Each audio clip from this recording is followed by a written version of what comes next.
Yes, everyone, my name is Stephen Howson, and this is a tactical preview of how Manchester United can beat Everton tomorrow. Now, this is a big game. This is a massive, massive game. We've seen a lot of managers sacked after losing to Everton. We've seen a lot of managers sacked prior to international breaks, and both of those things happen right now. Manchester United are staring into the abyss at the moment, and it's weird because it's snuck up on us. Ole Gunnar Solskjaer's record-breaking away games literally ended on Wednesday night. An unprecedented consecutive winning run of 10 away games which no other manager has come close to doing. Ole Gunnar Solskjaer ended that record on Wednesday night, and in doing so was immediately plunged into serious, serious danger of losing his job. What that does is it highlights how bad our home form has been in that time. Our home form is usually the form that, well, anyone's home form is usually the form that anybody can rely upon to get them through in a sticky patch, to get them through. And your away form is generally a bit of a bonus. You should be winning against the teams in the bottom half. You try not to lose the games against teams at the top of the table. You try and win 99% of your home games, and you're going to be challenging for a title, or at least you used to be. That's changed a little bit with the stretching of the league and the way the top teams have pulled away from the bottom teams, but it still kind of rings true, and that's not necessarily been happening with United and with Ole Gunnar Solskjaer at the moment. He's got a formidable task ahead of him this weekend in Everton, resurgent under Carlo Ancelotti, a manager given the tools that he needs. Some excellent signings he's made, but he's been given the backing of the board to bring in first-choice players, and that's what he's done. And he transformed them in doing so. So let's have a look at what Everton are likely to offer up this weekend, and then we'll talk about how United could potentially get round them. So Ancelotti likes to line up in a 4-4-2. But he's also set them up in a 4-3-3, and it's quite flexible without the ball as well. And we'll get into that because I like how the team works, and it works harder off the ball than Liverpool does in terms of the forward three. But the way the midfield functions and tries to feed the forward three is eerily reminiscent, and I bet most Everton fans wouldn't want it being compared, but it's eerily reminiscent of the functional midfield that Jurgen Klopp has to try and feed that forward line. Pickford has been the first-choice goalkeeper, although we did see Robin Olsen preferred against Newcastle due to Pickford's poor form. I do think Pickford or Olsen could be an area where Manchester United could hopefully exploit, but to exploit that, you've got to be getting shots on target and really testing that guy, and that's something that United have struggled in recent weeks. Yerry Mina and former United Academy graduate Michael Keane have been ever present in the centre of defence, and I wouldn't expect that to change. Seamus Coleman at right back and Luca Dean will return from his suspension after it was reduced to one match from 3. I reckon the back four is a bit of a shoo-in. They have a very strong first-choice midfield, and in that midfield 3 you'll see Andre Gomez, Decore, who I was a big fan of, and I was saying, like, why don't United go and get this guy? And I still think he would be starting for United in midfield. And Alan. That midfield's very good. It's a very, very strong midfield, and it's certainly a good top Premier League midfield.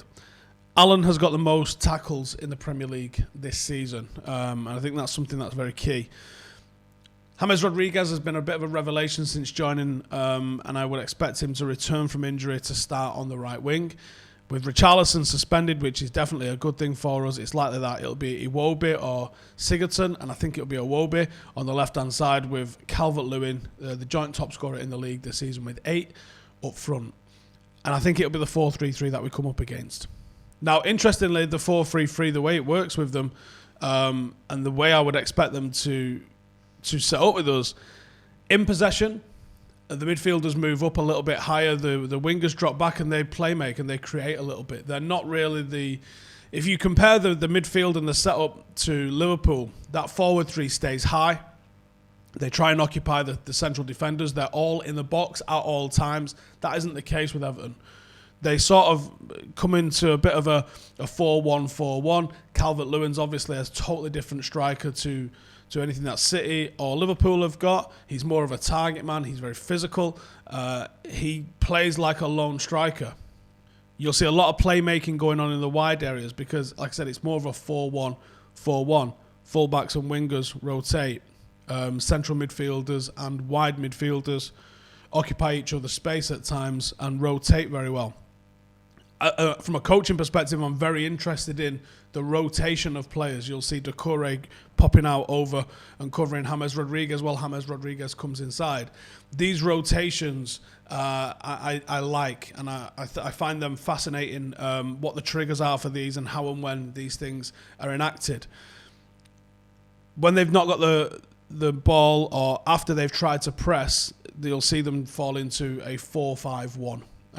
Obviously, very compact midfield three. The wingers will come back and create a 5, and then Calvert-Lewin will be the lone striker, the lone target man left up front. They're going to press with the wingers. They're going to press with the midfielders. They're going to try and compact the space in the middle of the pitch. It will be man-to-man counter-press. And they're going to try and force you to come through the middle and play inside. And I think United are going to make a mistake this weekend. And I'll get into my starting 11 a little bit later on, but I think that United are going to make a mistake this weekend with that. They're going to look to try and squeeze us narrow, make mistakes, and then they try and counter-attack, which is what they've been doing really well with it. Now, the star man, the one you've got to watch, is, of course, Dominic Calvert-Lewin. He's evolved into an unbelievable striker under Carlo Ancelotti, and he would have been licking his lips looking at the space that we allowed someone like Demba Ba midweek. If he was looking at that, I'm sure he was going, do you know what? Get me against these. I'll absolutely roast them. Now, his ability to run with pace, mixed with his height, his strength, he looks unplayable in the air. And even on the ground at times this season. He scored 11 in 9 in all competitions, including 8 in the Premier League in 7 games. He is definitely the poster boy for this resurgent Everton campaign. He's averaging a goal every 68 minutes so far this season, which is 1.33 per 90, thanks to the creativity alongside him in the form of James Rodriguez. United need to stop that. United need to prevent that ball coming into him. Otherwise, he's quickly going to become one of, not the Premier League's, but even Europe's stars inside the box. Certainly at the age that he's at, he's got a lot of chance to grow into that. Now, what do we expect from Everton then? Hard-working midfield. And we saw how United can be outworked against Arsenal last week. Not necessarily midweek, but I certainly saw it against Arsenal that when we're pressed, when we're worked, we are lacking in options. We are struggling to get out of our own third. We're struggling to play into the middle, and we're struggling to get our creative players onto the ball. When Doucouré and Allen were welcomed in, that literally kick-started the revolution going on at Everton. Allen acts a bit more of a holding player. Doucouré and Gomez sit a little bit ahead on either side, usually in a bit like a 4-3-3 kind of style. And they've got one job and one job only, and that is to get the ball and win it back. In doing so, they create a bit of a compact shape. And as soon as the ball is regained, they go, creative players, off you go. They'll try and find Rodriguez. They'll try and find Richarlison when he's playing. Or they'll go direct and they'll try and find Calvert-Lewin, whose height, whose strength, whose physicality is a massive issue. Higher up the field, Everton go man-to-man with a counter-press, which is going to be effective against Manchester United, as we've seen us really struggle against that in recent weeks. The wingers are going to try and force the ball inside. They'll deny space in the wide areas and they'll force us to come through the middle. And that's where they'll create traps, they'll win the ball back, and they'll quickly attack. This will look, when we're trying to play out, very similar to the Arsenal game. And that worries me. Another strength that we have to look out for is Doucouré and Rodriguez have developed a really strong relationship on the right-hand side of the pitch. When James pushes forward, James pushes forward with his playmaking sort of role, Doucouré's got the job of covering the space that he leaves on the wing. That means that Rodriguez doesn't have to think about being a defensive player. That means Rodriguez's only job is to be dangerous on the ball and create chances for Everton. And when someone's got no defensive responsibilities and his sole job is to be a nuisance and create, When it's got the ability of James Rodriguez, that's going to be a big threat for us. Similarly, when he drops back deep to control it, he takes up that Pirlo role at times and likes to dictate from a lot deeper. Doucouré gets ahead of him, and they look to link up, one touch, two touch, overlaps, before setting James off on either an overlapping run or very often, and very dangerous, and this is when I'm going to get to my 11 for what we've got to watch, an underlap. An underlap with James Rodriguez. Feel free to tweet me on Saturday when this happens, because I feel this will happen. When the ball's on the left-hand side of the pitch, James drifts over into that number 10 position, and Doucouré, so smooth, just goes and covers as a wide option, with Seamus Coleman moving up into midfield to also cover that right-hand side. Calvert-Lewin might be the star man, but almost everything in an attacking sense has to first go through either Doucouré or James, and majorly James, but Doucouré is a massive factor in making that happen. So you've got to watch that on the right-hand side. And for that reason, Luke Shaw cannot play in this game. His anticipation, awareness of what's going on around him cannot be allowed to play in this game. So, my United 11, my predicted 11 is I think Solskjaer's going to go with the diamond again. I think he's seen something in it he likes. Possibly the fact that he's not got a right-sided player that can command a starting lineup.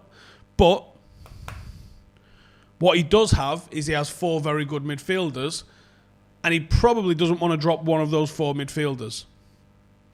So I think the 4-4-2 diamond is a little bit of a cop-out almost for him. Rather than thinking, what's the best thing to do for this team in this match, which is what's made him win so many big games in the past, I think he goes, how do I get all of my best players on the pitch? And that is the issue.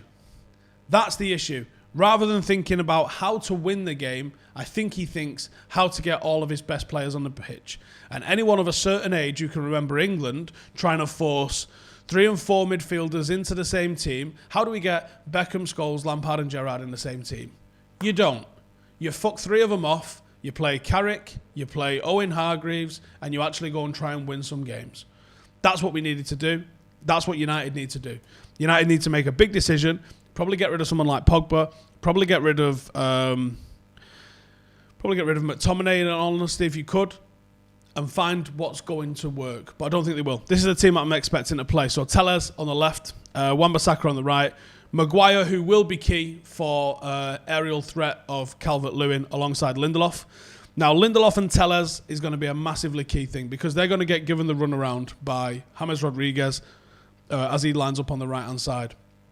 Lindelof covering into the channel, Telles going, stopping the cross. Very, very, very, very, very important.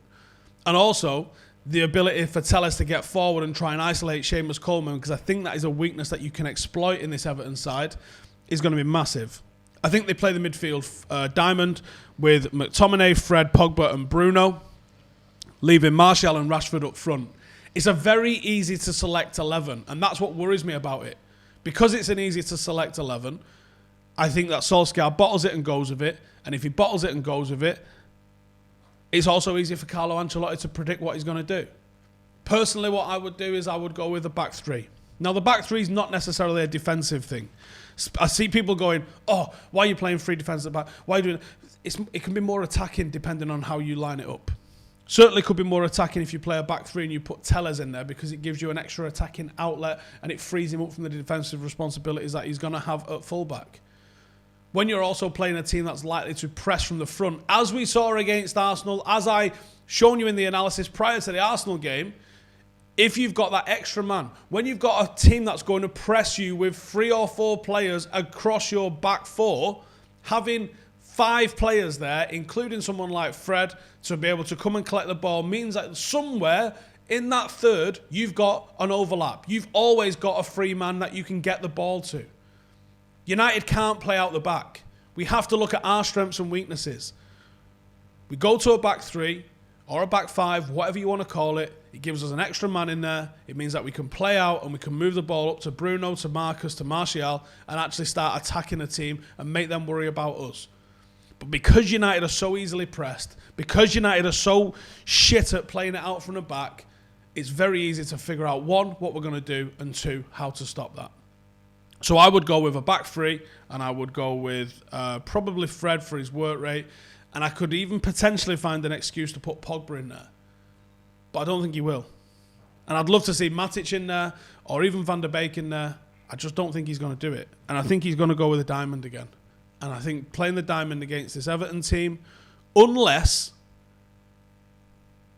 we really drop McTominay or Fred into the back three when we're trying to play out, and we push them fullbacks even wider, and we have a real structured set-piece plan for how to get out from playing it out from the back, then United are going to struggle in this game. This Everton side are very good. And yes, they've dropped points recently and they've kind of gone off the boil, but they've got a lot of those players back. And confidence will be high. And they didn't have a game midweek. This is a big, big ask for Manchester United. And I'm not sure we're up to it. That's it for my analysis this week. Next week, we've got, after the international break, we've got some improved graphics that we're using and we're going to be checking out, so look forward to those. If you'd like to keep supporting the channel and you'd like a little bit of extra content, then check the link in the description because we've got over 1,000 people in the Patreon group, so come check it out. And if you are a member of the Patreon group, thank you for your support. And there's more content coming out for you this week. Laters.